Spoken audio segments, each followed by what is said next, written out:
Spirit of Selling community that's listening.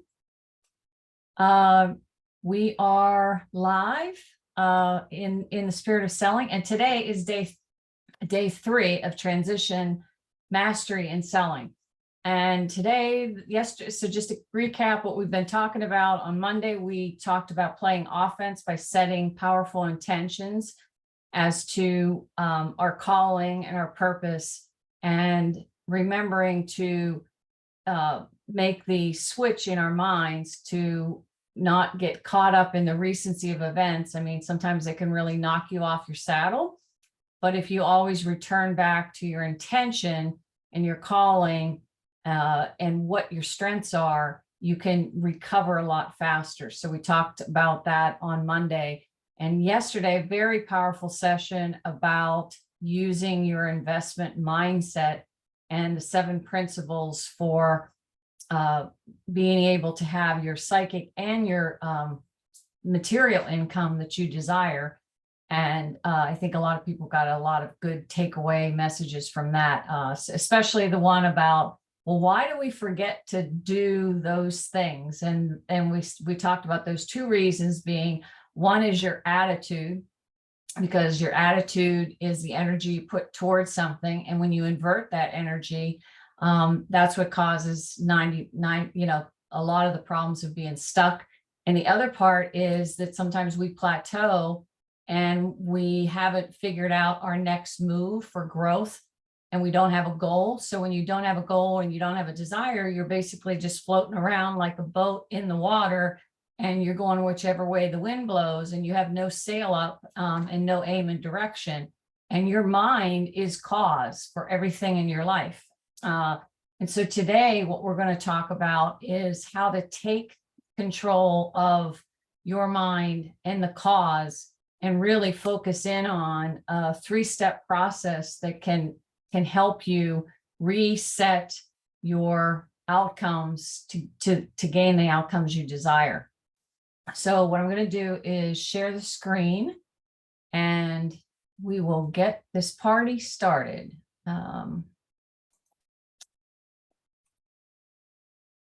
Okay, sorry, let me make sure I have it up here. Sorry, I need to get the right window up here. Just give me 1 second.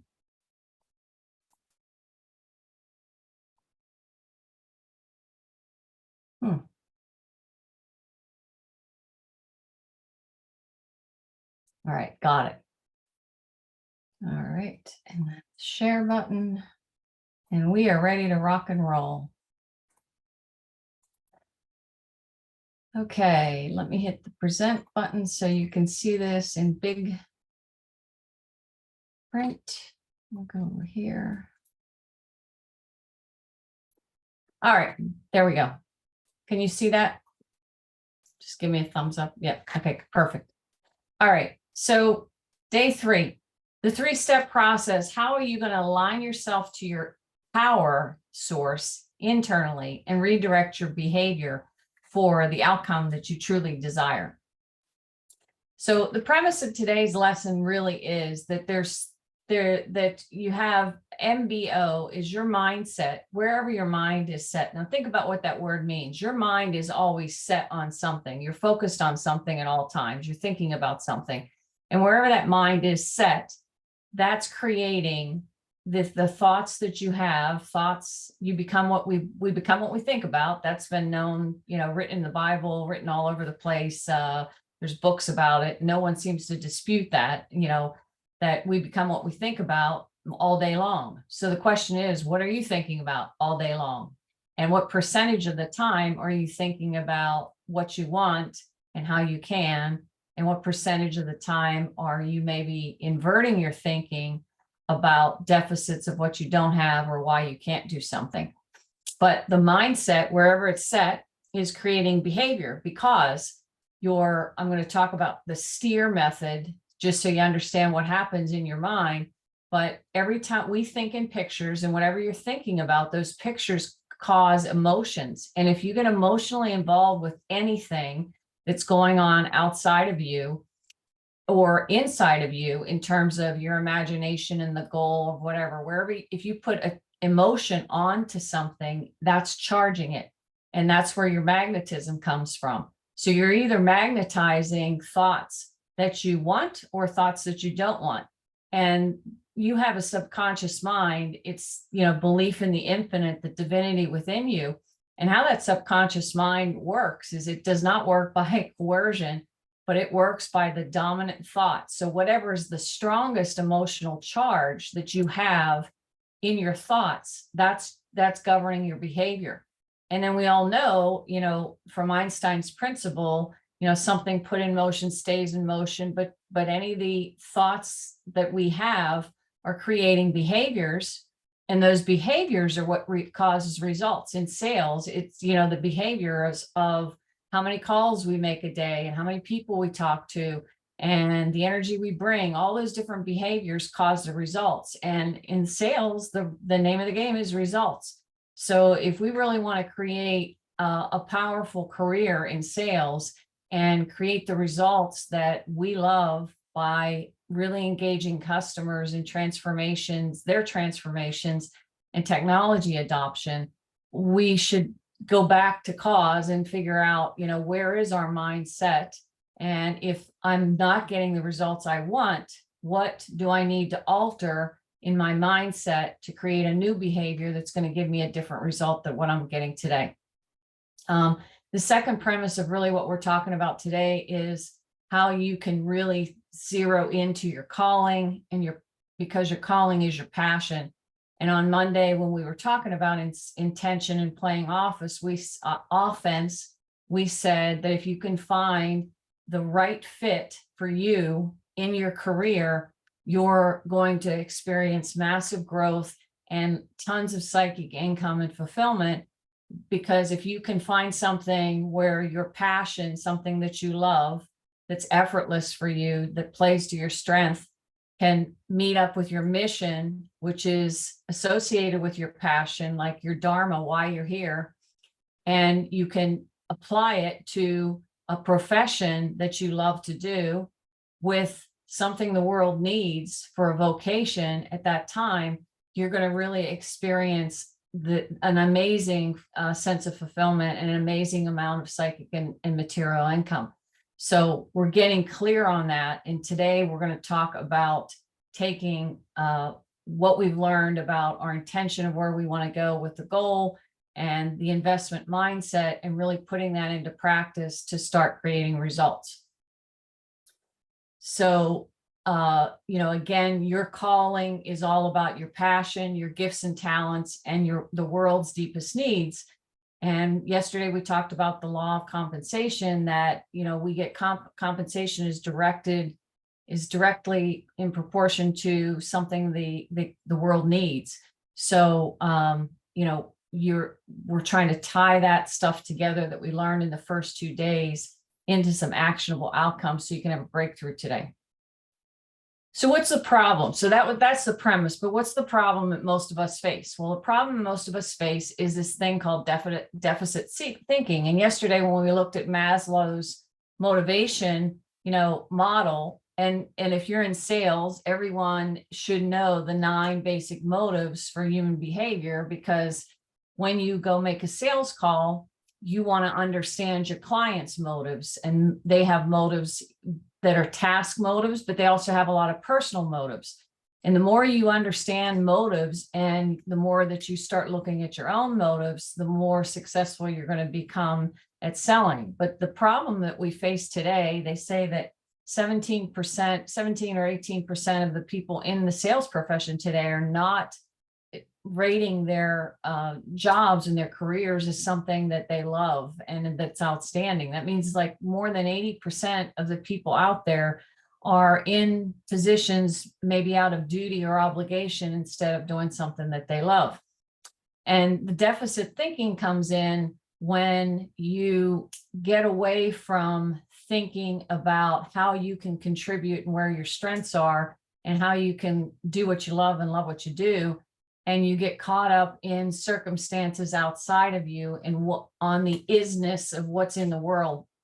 And so when you think deficit, all that means is you're thinking about what you don't have as opposed to what you do have and how to spread that goodness around, because abundance in nature is prevalent everywhere and you have access to abundance as well. The only reason you don't feel abundant sometimes is because you're thinking from a deficit. So the question is, where's my focus? Is my focus on, worry, doubt, and fear?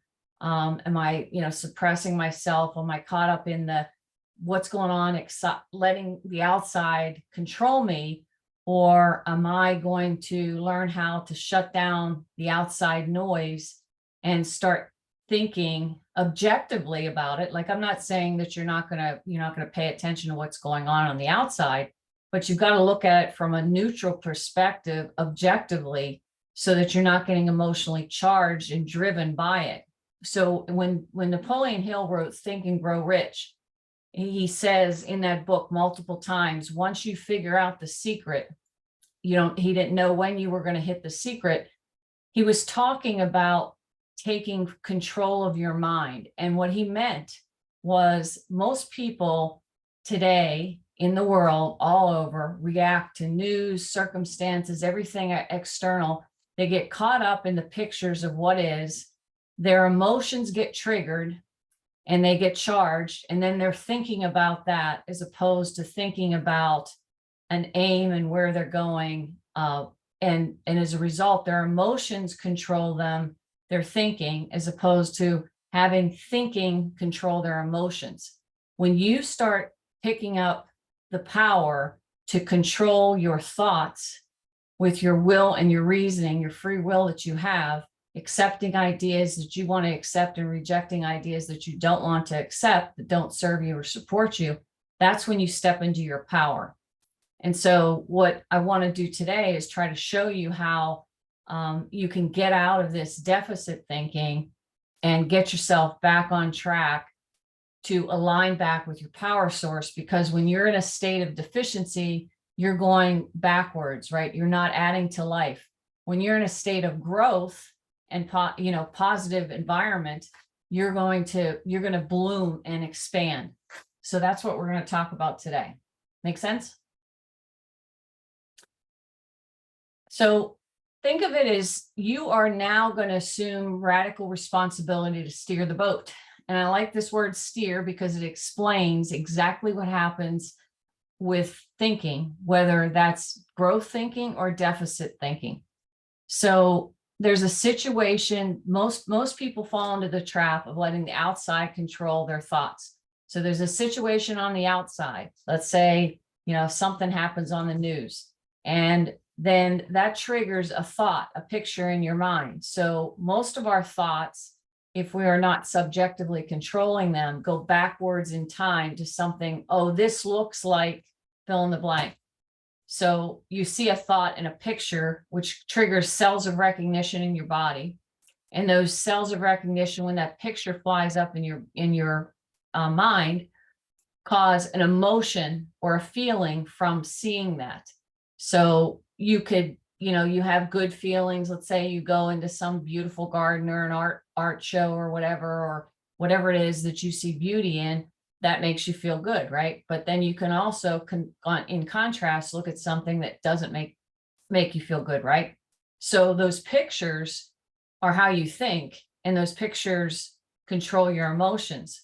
So that when we start taking our power back, we've got to assume responsibility of the thoughts that we're having and let the thoughts drive our emotion instead of the emotion from the situation, from the picture we see on the outside, drive our thoughts, which drive our behavior, which drive our outcomes. And every time you have an emotion, when you feel a certain way, when you're low or you're high, that causes you to do certain behaviors or actions, right? And action causes a reaction. That's basic Newton laws, right? So you get results. So if the results are not where you want where you want them, you want to go back to cause, which is thought. And the question you got to ask yourself, if you're going to steer, is are you going to let the outside situation control your thoughts, or are you going to control the thoughts from the inside out with what you decide you're going to maintain your focus on with your will and your reason. Make sense? So what's the payoff, and what does this have to do with sales, and why am I here, and why do I care? Well, think about what happens when you get that kind of subjective control from a sales perspective. Number one, your confidence and your faith and ability in you goes up, and your financial return and your sales are going to improve dramatically. When you learn to think objectively, you're going to be that person in the room who's got that calm confidence and kind of watches and observes and then decides how to create. And you'll be thinking subjectively with peace of mind. And as a result, you'll be able to get your psychic and your material income. Now, the principle of subjective control is to think from the inside out. So if you look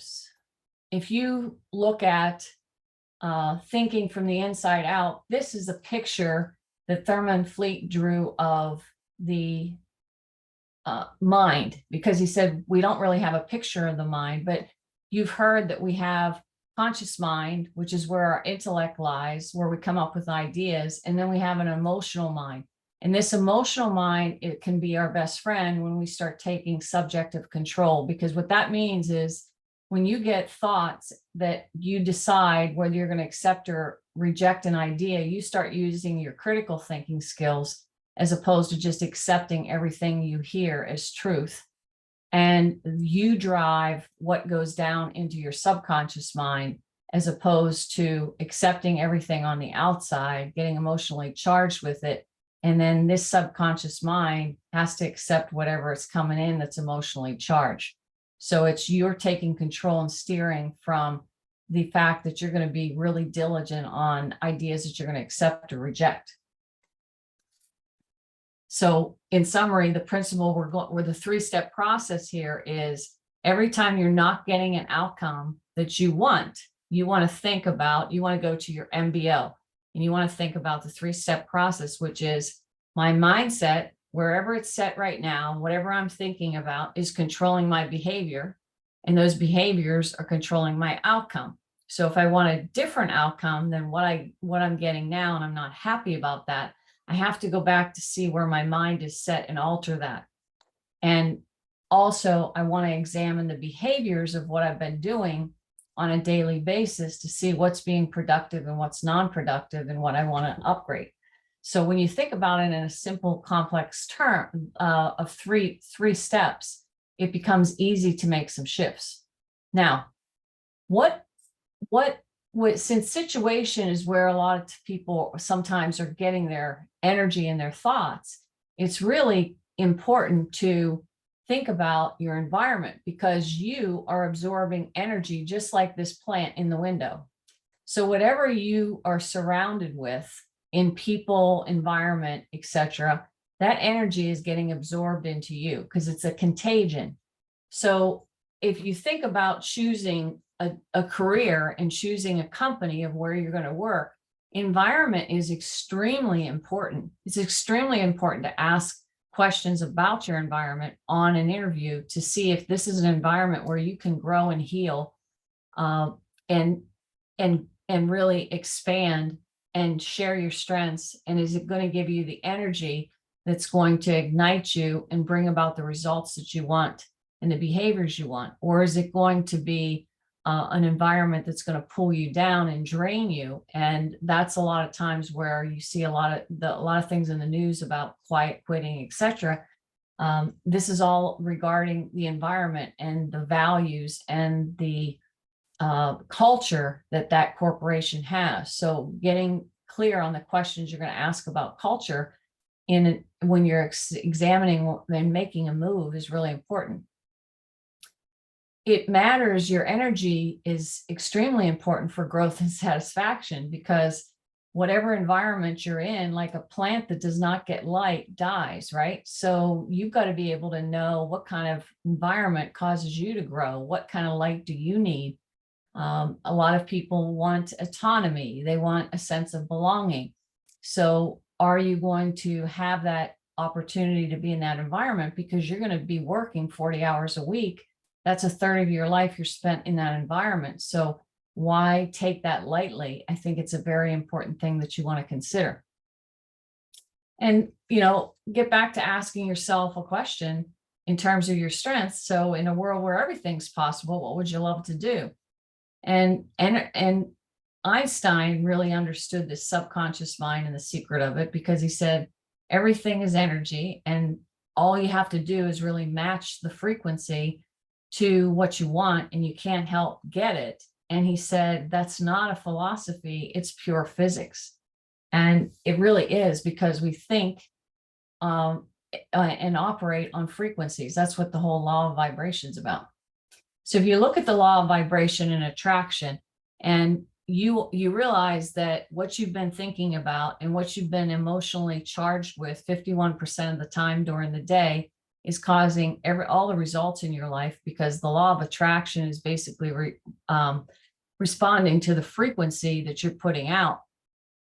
This chart is very enlightening for you to ask yourself a question. When you go to work, wherever you are now, what vibration are you feeling? So sometimes people will say that they have lost their voice. So you've got to ask yourself, am I expressing myself or contracting?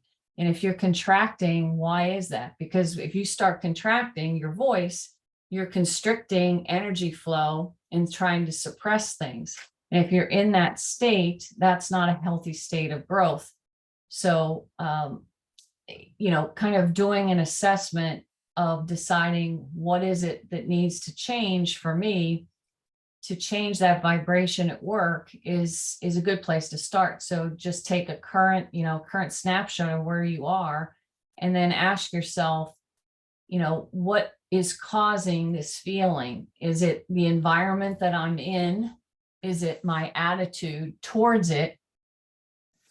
And, what can I do to change it? So if it's your attitude towards it, you can always change your attitude.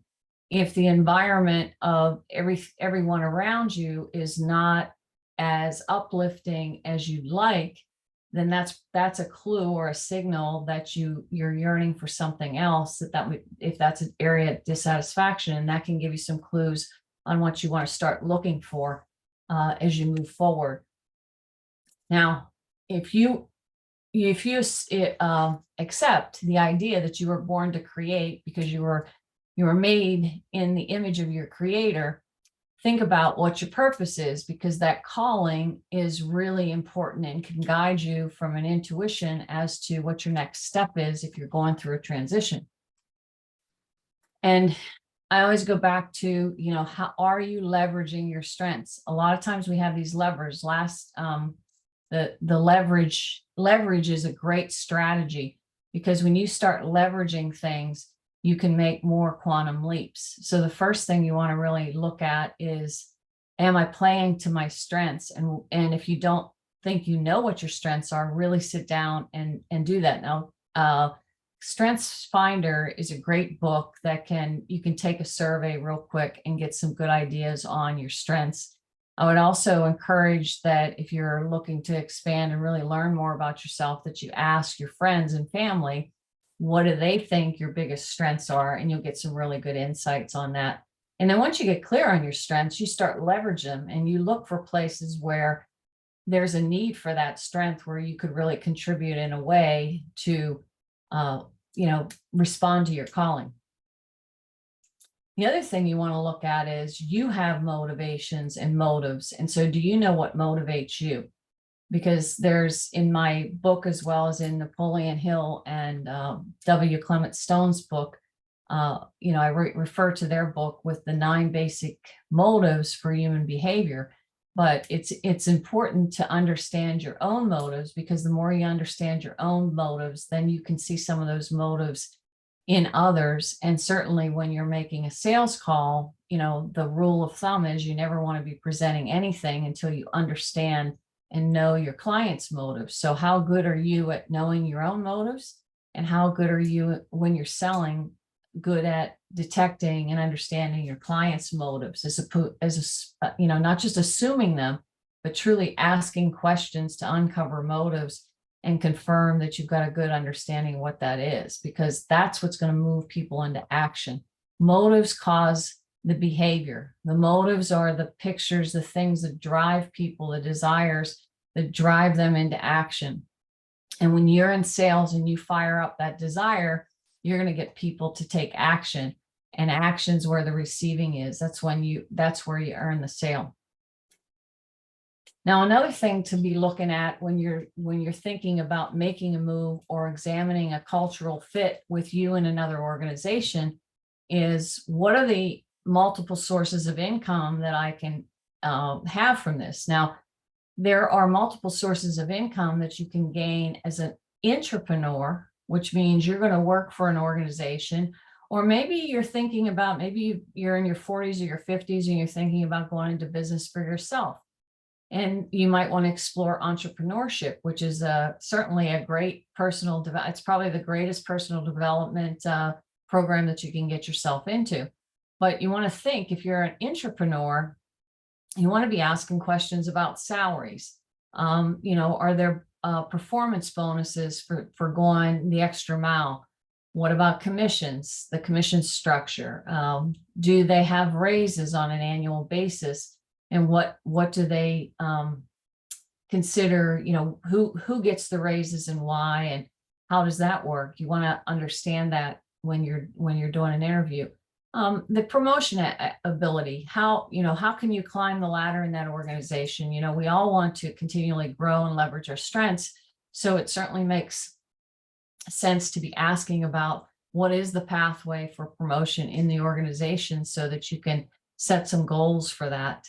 And then there's, side hustles that maybe you could be doing outside of that job that would all contribute to different MSIs that you could do. That might be writing a book, that might be selling or buying real estate, or anything that, affiliate programs. If you're an entrepreneur, you're obviously going to be looking at sources of income from the profits from your products and services. But in addition to that, are you looking at any kind of assets or things that you can leverage, whether that be, rental properties or real estate, land flipping, holdings, real estate holdings, stock market investments, any kind of other side businesses or affiliate marketing programs. And then the main point of this is, we're talking with MBO strategy here, this 3-step preset about for things to change, you have to change. So the question is, will you use your 10 levers that you have? So these are in Napoleon Hill's book, Think and Grow Rich, he said the 3 most important things that you must have is a definiteness of purpose, that you must have applied faith, and you must realize that for you to succeed, you will need other people around you in a state of cooperation. And so he was a big believer in the Mastermind Alliance.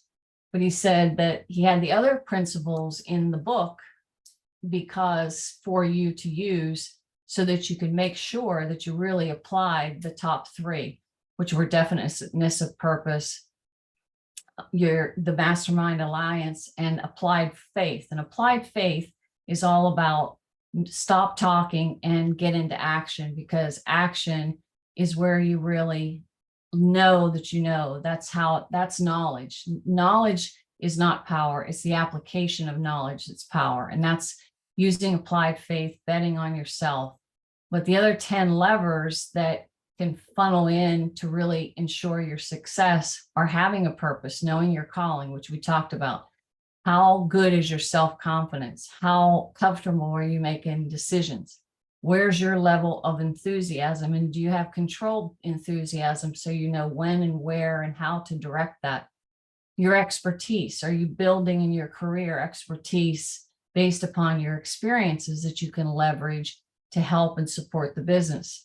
Are you using preparation? Are you preparing for your sales calls? Are you constantly preparing and planning, your next moves? Do you have self-reliance where you know that no matter what kind of uncertainty hits you and all these transitions that can happen along your career, that you're going to bounce back? You have that comeback champion mindset. Your self-image, your identity is probably the most important thing because you'll never outdo your identity. So are you in a routine right now where you're constantly upgrading your identity? Your character traits, how you walk, and how do you walk the walk and talk the talk? And then what kind of self-discipline do you apply on a regular basis to raise your standards and raise your image and upgrade your image on a continual basis? And then what level of excellence and performance are you providing the market? Because what you give to the market on a daily basis, is it compounding and growing your market value? And if you start using those 10 levers proactively, you're going to see major changes in your results and your outcomes, because those behaviors become part of your identity. And the other thing that you've got to realize, whether you know it or not, every single one of us is leaving a legacy with our career. You are known in your industry for certain things. The question is, are you proactively managing your brand? So what's in a brand? And when you're doing a resume, you want to think about the 7 elements of brand. So your brand is your authenticity. Do you show up as a category of one, someone unique, that's known for a certain thing, and what is it? And when you're in a category of one, you set yourself out from others, which makes people look at you more closely. And how authentically do you behave, or have you behaved through your career? So you want to think about that, because authenticity is what connects us, as people. And in the sales process, I talk about authenticity, knowing what you're doing and why you're doing it, and then showing up and doing a sales presentation your own way, just being uniquely you. So how often are you showing up authentically, which is an investment, and sometimes it requires you to be vulnerable, but it's extremely important, and it really helps build powerful connections when you have a high degree of authenticity. How visible are you? Are you hiding in the closet, or are you out there in the open, speaking and making yourself visible? Because sometimes people are not going to know you or find you if you're not visible. Do you have a LinkedIn profile? Do you use it? This is all about hitting the levers, but are you visible? What level of consistency do you show up? Do you, hide in the corners, or do you show up consistently and give and serve people on a regular basis? What's your unique value proposition? So when someone brings you in for work, what is your unique value proposition? What is it that you do better? How do you take your strengths, that you play to your strengths, and write up a unique value proposition when you're interviewing or whatever, so people get what it is you're bringing to the party? And then what's your story? How did you start, and what's the story that kind of brought you to where you are, to the market value you have? And then your connections, how connected are you in the industry? And then your expertise, what kind of experiences have you had that you can leverage in whatever this new need for a position is, that you can play your strengths and support the organization? So with that, it really comes down to, today is really all about how are you investing in you? And there's 5 areas where you can always be innovating. And those 5 areas are, the first thing is mindset, all the beliefs that you have. The second is your habits. What kind of habitual behaviors do you have, and are they productive or non-productive? And which ones would you like to upgrade? Your strategies, are you just doing a bunch of tasks? Or are you really applying a strategy, like an investment strategy, to your career?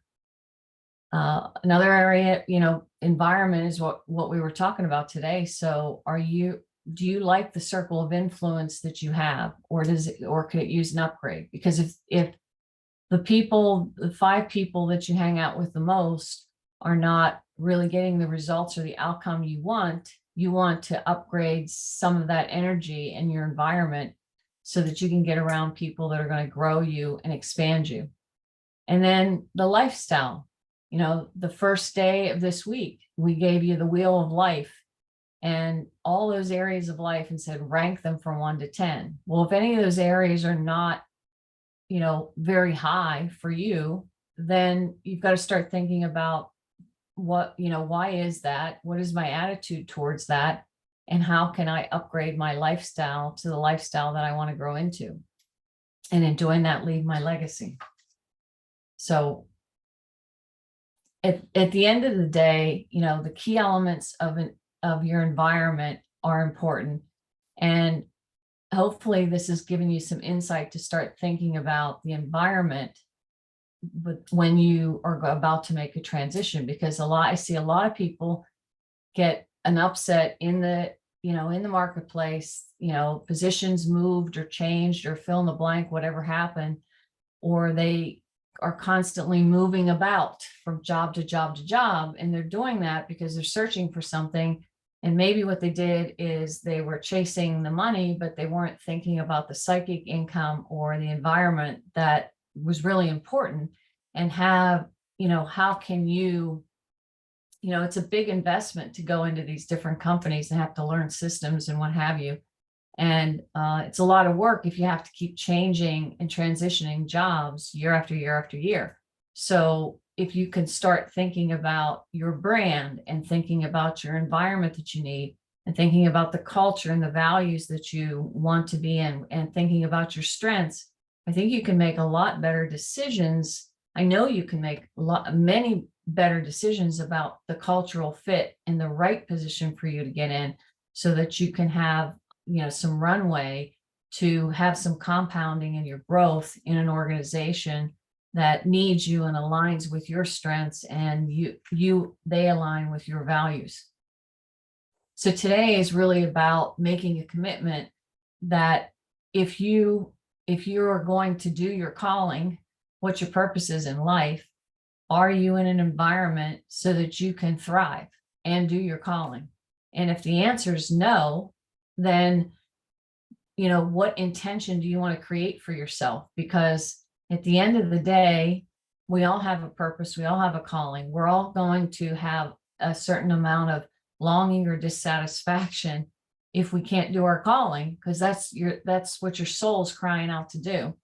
And your environment is important, and you want to get in a place where you can thrive and grow, because that's life and that's growth, expansion of energy, right? And if you're thinking about what's missing and you're not getting the light that you need to grow, then you're retracting, and that's not going to be as happy of a place of joy and bliss as and you're going to be stuck in duty and obligation. And all of you on this call, live everywhere, that have registered, you're leaders. You're not victims, you're leaders, and leaders lead. And to lead, that means that you're always working on you and taking yourself to a new level. So today, what you're going to do, you're going to get the assignment. You want to sit down and write out your strengths and be clear on that, and ask yourself some introspection questions. What outcomes do I want to change? What do I love?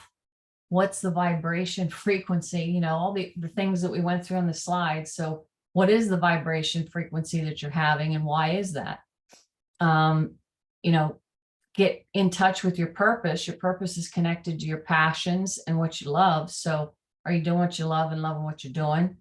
And what are your motives? If you go through the 9 basic motives of human behavior, I will make sure to attach that from the book chapters so you have that. But you should know those 9. There's some negative ones and the positive ones, and which one are running you. Write down some information about the culture you want to be, and get clear on where you're going. This is all about getting clarity on getting you the results and the outcome that you want. And in order to change that, you're going to need to alter your mindset. Now, I'm going to tell you a story here. Mindset, I have been studying mindset for, I guess it's I've studied books for a long time in my career. and I did the shelf help, and then I got into coaching, and then I've got into getting coaches, and I made quantum leaps from mentorship because I accepted what the mentor told me to do, and kind of had to kind of give up my old identity and try some new things.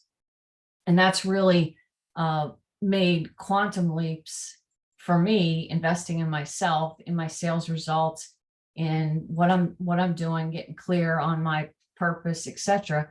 And the reason you go to get mentorship is to get direction. But the mindset part of really getting your mindset around, how do I control my thoughts and drive my thoughts to create the emotion, which creates my behavior, instead of letting the outside control my emotions and control my behavior, is tough. I mean, it's tough because we all have been programmed from school and everything to let what's on the outside, dictate what we're supposed to be doing.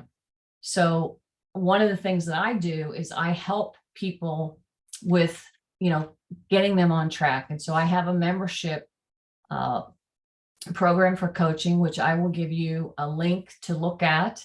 The program I'll talk about a little bit today, and talk about it through the rest of the week, and then you can make a decision as to if this is something you want to explore, and be happy to hop on a call with anyone to talk about it one-on-one from where they are, if it's a fit, or if there's something else that might be a fit. But this is a annual membership where you would get one-on-one coaching with me 2 times a month on your specific thing, and group coaching every single week in an environment with a bunch of other people who are looking to take their game to the next level, the leaders, the champion mindset people that want to grow and expand. And the membership allows you, the reason I do both the group calls are really good for the interaction, because now you're in a closed group. This is not on public. This is the people that paid into the membership, and you're exchanging ideas with different people in the industry in basically a mastermind format, which really helps you grow.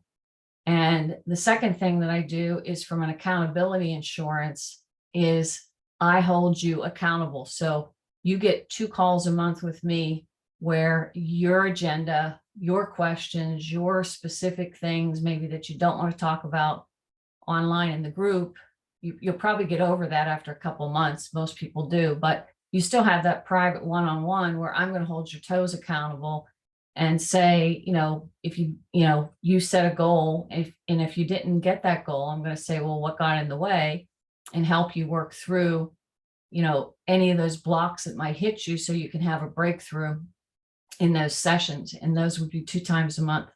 We also do 90-day planning sessions once a quarter. So you would get 4 of those in a year.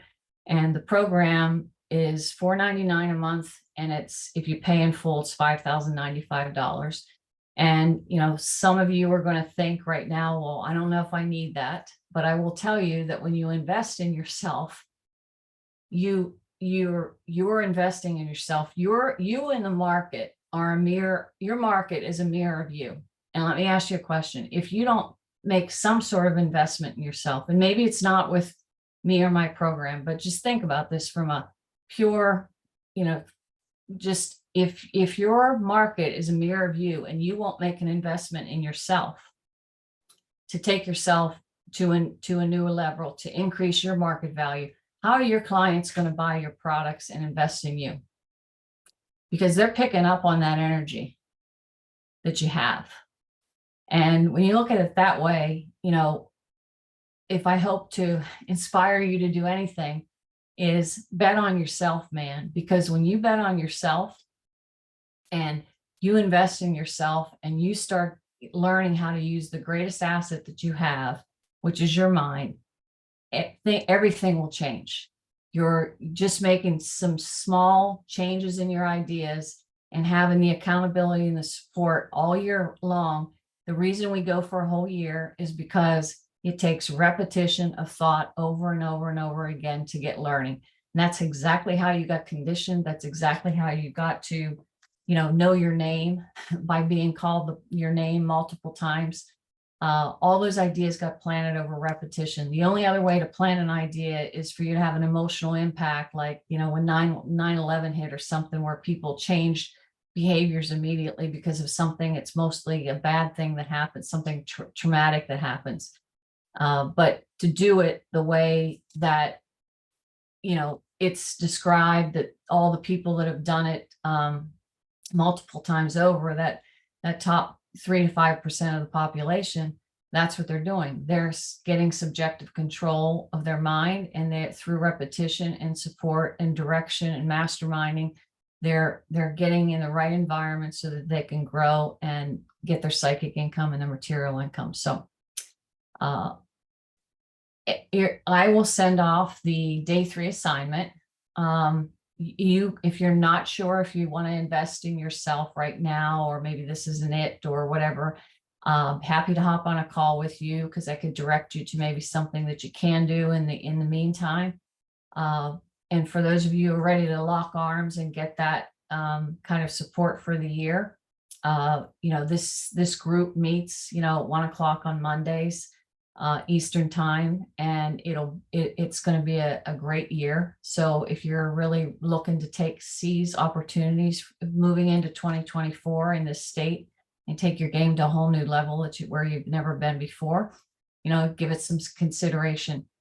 And we'll have tomorrow, we are going to day 4, and we will be talking all about utilizing your emotional guidance system. So tomorrow, don't miss, because I'm really going to be talking about how you can take your emotional guidance system and navigate it toward your North Star. And we're going to get deeper into things like using your emotional intelligence and emotional agility to navigate towards where you want to go in the transition that you're in right now, and where your best next move is, and how you can start using this marvelous mind that you have to your advantage, and in a very positive way. So don't miss tomorrow's session. On Friday, we will have a bonus session talking about the impact of your identity using standards and your mindset for mastery. And that's a real good session as well. So apply the action from the exercise today. I promise you it's going to give you a breakthrough. You want to look at the outcome in that circle of life that you have, the wheel of life. If there are outcomes there where you don't have what you want, it doesn't have to be business related. It could be relationship. It can be spiritual. It can be whatever it is. What are you longing for, and where are you having the dissatisfaction, where you want a different outcome? And you want to go back and look at, where's your mindset and what are your beliefs? Your beliefs are regarding that right now, and what behaviors are you doing that are non-productive, that are not supporting you to get the outcome you desire? And so I will give you the exercise, and if you follow the steps, the 3 steps in there, confident that you're definitely going to get a breakthrough. So with that, I'll wrap it up. Any questions? Good. All right. Awesome. Well, have a good day. Happy Winning Wednesday. Thank you. That was awesome. Awesome. Namaste. Okay, namaste. See you. Bye.